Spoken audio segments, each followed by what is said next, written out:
Good morning. Good morning, everyone. ngasi date traga me 5 koi Nifty gi ngasi gi market se kadam den lakpa ya ge have si koi chum just practice hoina ko price actions with options and analysis ki practice hoina mayam tomina se sigi kanu sina idea 100% sure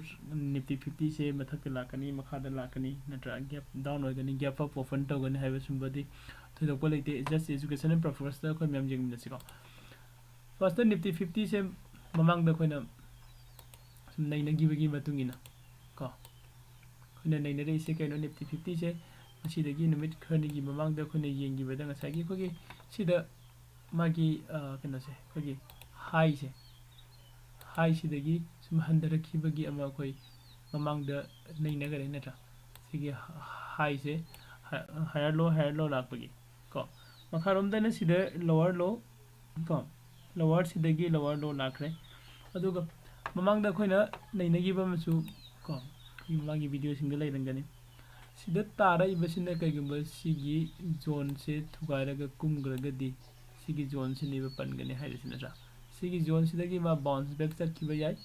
kaigumba sida bounce back sakhidradana high da thugaira ga breakdown tawraga sakhraga di hoge first target se sida oidini ko sida means ai lake hoge first target kadaida lakpinu yengchi ko 16,250 ko natre 16,300 soi bogda market se lakpa yabagi daily ki time frame gi matungina kaigumo ko gi 16,680 70 ko 16,670 se thugara ga makha da kumgragadi 16,660 ko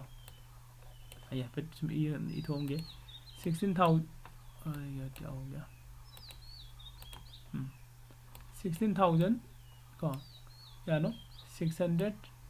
ko hujik leiriba jaga se 70 ko 16,670 to 16,680 har 70 har se 16,670 se mana kaigumba thugaira ga sakraba makharom da breakout tograb ko downside da adu regadi koi target se sida lakpa yagani ngasi masi soidani jawgani habi nate ko daily time frame ne laise aduga karigumba market sina hojik lairiba position se sidagi bounce back laura agati ko hoi call lom na yengba yai ko adu laiba hojik laiba market ki condition se hairagadi mamang de market se sida down lakre yimuko hanjila hairamge up flush alore amuko mo hena hanagi down sidagi mo hen tarore natra amuka khale sigi resistance su hogi descending line de lai again amka tara ini hujikse sina kaguma si thugaira gadi first sida amko muk lame khalase adi matung da muk tara gadi sida munga aga again sini lakhi dise ko adu sidagi bounce back lawraga sarkhraga sigi volume mama sida lairiba volume se hogi 17,050 ko sigi mathakta ka khalaga kar agadi sida lani target se 17,400 ja 17,450 ko 17,450 17,850 swai marak sida idi sigi lairiba line sida mana touch tawraga sidagi back natraga of course sina kona gi wari ni adunga sigi oina di market se koina yengba jai se koina mamangda nei nagi bedongna akhone yengba yai se kaino kada ngasai market ki hojik lairiba daily time frame da hojik lairiba market ki kana se position se yamna edi chingnaba yaba edi koina chapchana decision lobam khangdaba mafam amada leiba gi mawng ni ko aduga topa masu ngasi se mayam ngasi se koi market se agi side ta in hiding is morning da natraga evening kanoda aina amuktang aina market ki entry se fangaga trade se changaga ko ai profit se fangraga di ko amukana trade ta honing de kai ngasi expiry date su oi aduga plus ta edi ngasi gi market se yamna bera ka ba market amu oi rak pasu yai ko so ngarang market down sa kai se mayam sum haina bada khogi RBI gi announcement tawgiba ko rate of interest hengalakpa aduna sisu aduna ni haina mayamna haina inatra adu ngasi chu USA gi mogi Fed gi amasu meeting amasu leiri hariba meeting se su moi chu mogi rate of interest hengalak pa yai haibagi adumba kainom su leiri ko si myam sisu khoi section se adu khoi na sida yengning sidi technical analysis ki matungina ko technical analysis ki matungina yenga kandadi khoi daily gi chart lai se kaino daily gi chart sida lai lai se ngasai gi sigi point sini ko ngarang gi touch tawra kanda lepaga lai se natra ai se line chart ne ai candlestick ki chart sense of thorake aduga mugi yengmina siko puna candlestick ko koi dalai de candlestick ki chart ko candlestick ki chart su lai se same system manana lai di natra duma se la ame sigi lai di ba sigi volume swai de lai di yam chawba volume sima thugai na ba hona bane sida numit kyani sangare thugai na ba hona ba ko adu ngarang khanghudana thugai raga taraga sigi volume sida amuk amuk pallaga lai di ko adu sisu amuk ngasi su amuk kai gumba by chance thugai ra agadi ko sisu thugai raga la agadi akoi first ta koi swagi target sida hana dum lawru ko yai ko khara pick takna am chawna interest ko 16,400 16,500 ki swai da ko yeng pa yai adugi matung dadi sigi matung da su amuk amuk makharam da haidra agadi ko ngasi di pull up ti chala roi na ra yang sigi yenga se aduga khoi na kana gumma khana ngarang si market si yam kana down chakhre ngasi di soi dana mai di bounce back lak pa yai haiba ko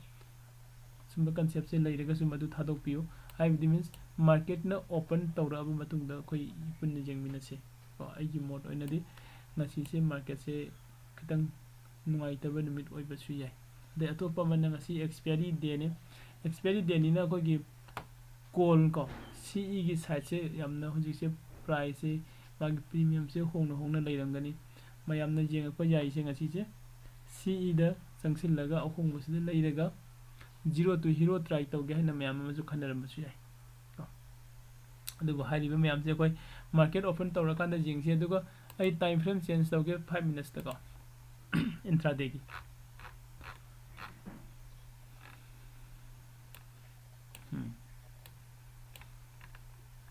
akhoi live trade tominaba matamda ai mayamda hana hai ko nahan gi koi gi that kano gi mamangi previous day gi chart se jeng kanda ngasi gi market se yamna mathalom da makharom da man lakadau male ko andu ngai se nang ngai minai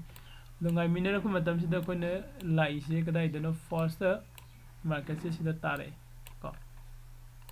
ko gi WhatsApp group ta soi masi drawing tawraga mayam da thaji gi ko share tawgi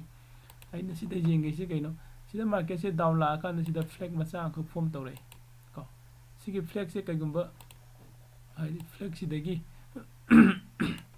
breakout to bose koi market se down lom da lak pani na ko kida bearish ta laga flag am sida form tawre flag se form tawro ko sida kaigumba market se na makharom da haidra gadi ko makharom da breakout la gadi sida koi entry jengba yabagi man mong dai ngarang kogi WhatsApp group ta dum thajagi ko aduga sida su flag amuk su seme amuk su kairaga sarkare ba makhabo ko kadai bo chakhibno phanam sang chakhare natra abo jawga ko okay adu hojik su singbagi seng na hare gadi market se koi 5 minutes da di sida market se taraga sida hoji retracement low boina yamna pick tak na nom su semaga lairi ni bu ko adu si market award manung da oidabani na ko mayam jengche market se mayam na kharam na khanari je ko gi bounce back lakpa yai na khale ko to pa kharam na ngarangi down chakhi badu continuation hoina sida down trend laga ko down trend se laga aduga sida sin lakpa yai haibasini ko mayam na jengnari se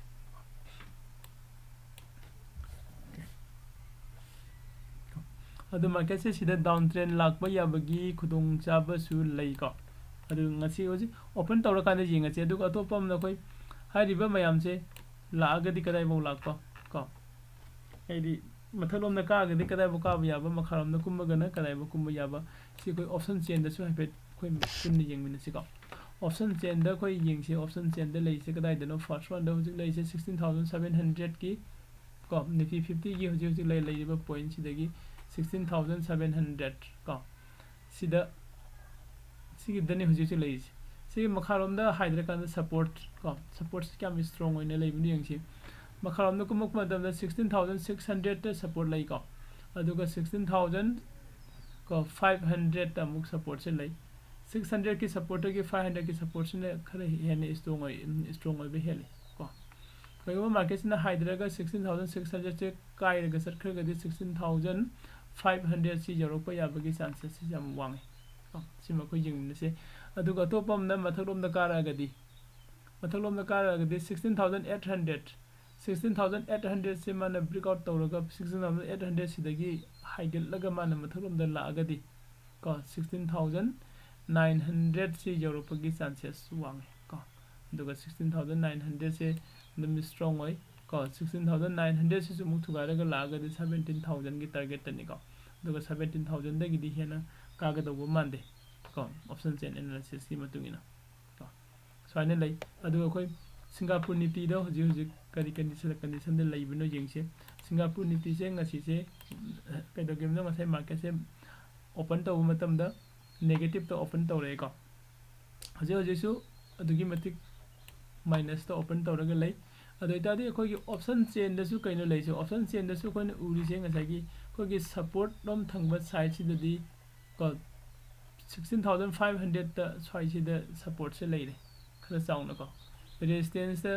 ꯀꯣ 16,800ꯇ ꯂꯩꯔꯦ ꯑꯗꯨꯒ ꯁꯨꯃꯥꯏꯅ ꯂꯩꯈ꯭ꯔꯦꯕ ꯃꯗꯨꯗ ꯑꯩꯈꯣꯏ ꯃꯥꯔꯀꯦꯠꯀꯤ ꯑꯩꯈꯣꯏꯒꯤ technical ꯑꯦꯅꯥꯂꯥꯏꯁꯤꯁꯀꯤ ꯃꯇꯨꯡ ꯏꯟꯅ ꯀꯣ 5 ꯃꯤꯅꯠꯁꯀꯤ ꯆꯥꯔꯠꯇꯁꯨ ꯑꯩꯈꯣꯏꯅ ꯌꯦꯡꯕ ꯃꯇꯝꯗ ꯉꯔꯥꯡꯒꯤ ꯃꯥꯔꯀꯦꯠꯀꯤ ꯂꯥꯛꯈꯤꯕꯒꯤ ꯃꯑꯣꯡ ꯀꯣ ꯉꯔꯥꯡꯒꯤ ꯃꯥꯔꯀꯦꯠꯁꯦ ꯉꯁꯥꯏꯒꯤ ꯁꯤꯗ ꯗꯥꯎꯟ ꯇ꯭ꯔꯦꯟꯗ ꯂꯥꯛꯑꯒ ꯐ꯭ꯂꯦꯛ ꯃꯆꯥ ꯑꯃ ꯁꯦꯝꯅꯅꯕ ꯍꯣꯠꯅꯔꯝꯃꯤ ꯑꯗꯨꯒ ꯂꯣꯏꯁꯤꯟꯈꯔꯦ ꯅꯠꯇ꯭ꯔꯥ ꯕꯤꯌꯔꯤꯁ ꯀꯟꯇꯤꯅ꯭ꯌꯨꯁꯟ ꯇꯧꯔꯛꯄ ꯌꯥꯕꯒꯤ ꯑꯩꯈꯣꯏ ꯆꯥꯟꯁꯦꯁ ꯋꯥꯡꯉꯦ ꯍꯥꯏꯖꯩꯀꯣ ꯀꯩꯅꯣꯒꯤ ꯃꯇꯨꯡ ꯏꯟꯅ ꯑꯩꯈꯣꯏꯒꯤ ꯐ꯭ꯂꯥꯏꯠ ꯁꯦꯛꯁꯟ ꯆꯥꯔꯇꯤꯡ ꯑꯩꯈꯣꯏ ꯃꯥꯔꯀꯦꯠ ꯑꯦꯅꯥꯂꯥꯏꯁꯤꯁ ꯀꯣ ꯕꯦꯁ ꯑꯣꯟ ꯀꯦꯟꯗꯜꯁꯇꯤꯛꯁꯤꯗ ꯆꯥꯔꯠꯇ ꯑꯩꯈꯣꯏꯅ ꯃꯥꯔꯀꯦꯠ ꯑꯦꯅꯥꯂꯥꯏꯁꯤꯁ ꯇꯧꯕꯁꯤꯒꯤ ꯃꯇꯨꯡ ꯏꯟꯅ ꯌꯦꯡꯉꯒꯗꯤ ꯃꯁꯤ ꯕꯤꯌꯔꯤꯁ ꯀꯟꯇꯤꯅ꯭ꯌꯨꯁꯟꯗ ꯆꯠꯈꯤꯕ ꯌꯥꯕꯒꯤ ꯈꯨꯗꯣꯡꯆꯥꯕꯁꯤ ꯍꯥꯏꯗꯤ ꯆꯥꯟꯁꯦꯁꯁꯤ ꯋꯥꯡꯉꯦꯅ ꯍꯥꯏꯅꯤꯡꯉꯤꯀꯣ ꯑꯣꯀꯦ ꯑꯗꯨꯒ ꯑꯩꯈꯣꯏꯒꯤ ꯋꯦꯕ ꯊꯤꯑꯣꯔꯤ ꯍꯥꯏꯕ ꯑꯃꯁꯨ ꯂꯩ ꯀꯣ ꯋꯦꯕ ꯊꯤꯑꯣꯔꯤꯁꯤꯒꯤ ꯌꯦꯡꯉꯛꯑꯀꯥꯟꯗꯗꯤ ꯀꯣ ꯃꯁꯤꯁꯨ ꯑꯗꯨꯝ ꯉꯁꯥꯏꯒꯤ ꯑꯩꯈꯣꯏꯅ ꯁꯤꯗꯒꯤ 1 ꯍꯥꯏꯅ ꯀꯥꯎꯟꯠ ꯇꯧꯔꯒ 2 ꯀꯣ ꯁꯤꯗ ꯈꯔ ꯄꯤꯛꯃꯜꯂꯦ ꯍꯥꯏꯅ ꯂꯧꯔꯒꯅ 1 2 3 ꯍꯥꯏꯅ ꯂꯥꯛꯑꯒꯗꯤ 4 5ꯀꯤ ꯀꯟꯇꯤꯅ꯭ꯌꯨꯁꯟ ꯇꯧꯔꯛꯄ ꯌꯥꯕꯒꯤ ꯆꯥꯟꯁꯦꯁ ꯑꯃꯁꯨ ꯑꯩꯈꯣꯏ ꯎꯕ ꯐꯪꯉꯤꯀꯣ ꯑꯩ ꯁꯤꯗ ꯀꯩꯅꯣꯗ ꯍꯥꯏꯗꯤ ꯑꯩꯅ ꯎꯔꯤꯕ ꯀꯩꯅꯣꯁꯦ ꯗ꯭ꯔꯣꯌꯤꯡ ꯇꯧꯔꯝꯒꯦ ꯃꯌꯥꯝ ꯀꯣ ꯍꯧꯖꯤꯛ ꯂꯩꯔꯤꯕꯁꯤꯒꯤ ꯃꯥꯔꯀꯦꯠꯀꯤ ꯀꯟꯗꯤꯁꯟꯁꯤꯗ ꯑꯩꯈꯣꯏ ꯁꯤꯗꯒꯤ ꯂꯥꯛꯑꯦ ꯈꯜꯂꯁꯤ 1 ꯀꯣ ꯑꯗꯨꯒ ꯁꯤꯗ ꯆꯠꯂꯨꯔꯦ 2 ꯀꯣ ꯁꯤꯗ ꯂꯥꯛꯑꯦ 3 ꯀꯣ ꯁꯤꯗ ꯂꯥꯛꯑꯦ खल्लसी 4 सिगे 5 सी कंटिन्यू तौरक्प याबगी चांसेस याम वांगी को निफ्टी 50 की ओइना निफ्टी 50 की ओइना ने आइना हाइसे मैम बैंक निफ्टी की नचदे को अदो अखोय निफ्टी 50 की दी सैना चांसेस से लेरे मखारोम द लाखबसी ngसागी कोई फर्स्ट मॉर्निंग सिदा मार्केट से मखारोम द लाखपगी चांसेस लेरे अदो कोई न मार्केट से फर्स्ट मॉर्निंग सिदा मार्केट से मखारोम द लाए कोई प्रॉफिट लौरे हायरगा होरेन सेकंड कोई लंच मतुंग हाइतारे कोई को इवनिंग सेशन हायरगे इदम को इवनिंग सेशन सिदा मार्केट से बाउंस बैक लाखबा याबगी चांसेस वांगी को मैम अदो इवनिंग सेशन द कोई कितंग सेक्शन से कईगुंबा मार्केट से हाइदि अखोयना मॉर्निंग द प्रॉफिट से मैम लौसिलगा थमगा इवनिंग सेशन द लोइना ngaranggi profit pau yauna chatkiba yabagi chances su leibachu yai ko ngasi se adun morning da koi morning gi session da market ke down lakpa matam sida koi profit se lahoraga natra aduga ganta na tokhoga leibiba adun hena ko better oigane khale adu koi nifty 50 ni di keno se ko yaramne nifty bank sida mu kano changam se ai matam jam sang logja roge ko 830 yausile Nifty Bank sisi akhoi mamang da akhoi analysis tawgi bagi kanu ngaktani ko sida draw tawrami se sida sona kagi ba khorki ba sisi kumma gi disi mau lakpa gaina ko sigi red zone na mase thanami se yamne strong oina sida nga aga leirame natra sigi strong oi ba red zone se ngarang thukairaga mathang thukairaga tagi bani ko sida su dum koi ngasai web theory du su dum leiri natra 1 2 1 2 3 da leiri aduga Bank Nifty gisu hujik leiriba phibam si ngasai sida market si down da laaga ko sida flag ama semi natra adu bearish continuation torokpa yabagi chances se Bank Nifty da su yam wangi haji ko hajeningi adu kaigumba sigi mana haidra gadi Bank Nifty se haidra gadi kadai bo haidra pa yabno natra dai kakhala gana kadai bo ka ba yabno habsina koi option chain da mujing mina se option chain analysis se mayam si amne important oiba kano ni ko Bank Nifty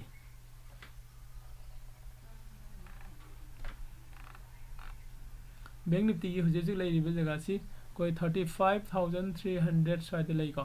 35300 ko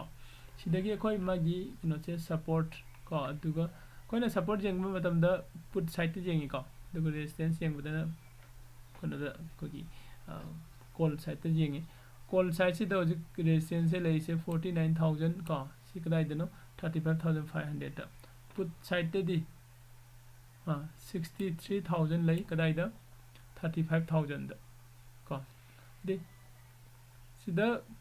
mathalom da haigalak pagi chances da khara nakna 35500 ta leire ko the makharom da kumak padadi ekhona u fangi se 35300 se strong oidre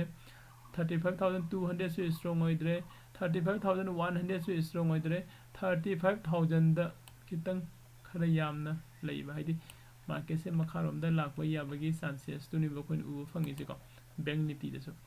magi Bank Nifty ki se 36000 hujiki kano do kaidano 35000 ko sidani be leiri se ko do horen market se gap down the open tawra su yenga se duga kigumba kogi flat to open tawra ga di ko flat to open tawra ga ngarangi low ga se thuara ga la ga de koi 35000 gi target ko market se entry tawba yana ne khale ko adu koina ningsing ga dawa mana ngarangi market down lakhi besi ko kogi India gi RBI gi ko announce amagi matung ina lakhi bani hare adu ngasi su USA gi ko mai Fed ki meeting ko rate of interest hengata ba adu makhara lakpa yai adu makitang khoi myam section minasi adu ga last one da koina profit fajana mutang lawraga di ngasi gi market sida ko makhata na profit lawna na bagi कोशिश तौरसी होना कना से try तौरसी को morning the market से bearish market लाए खलसी bearish market तो कोई profit लौरगा दम लोसिन बको अदा एदि इवनिंग द ngayoraga aigi profit loin sathokraga di horen farak tagani ntra मैम लोसिन जरगे कोई 9 am दगी लाइव मार्केट स्टार्ट तौगनी को कोई लाइव ट्रेडिंग नागुम जॉइन तौनिंग मिसिना वीडियो की डिस्क्रिप्शन सिंग द डिस्क्रिप्शन मखा डिस्क्रिप्शन द कोगी गूगल मीट की लिंक यावरिबने को सिदा सुम डायरेक्ट एंट्री तौबिरो अदुगा पुन्ना ट्रेड तौमिनस थैंक यू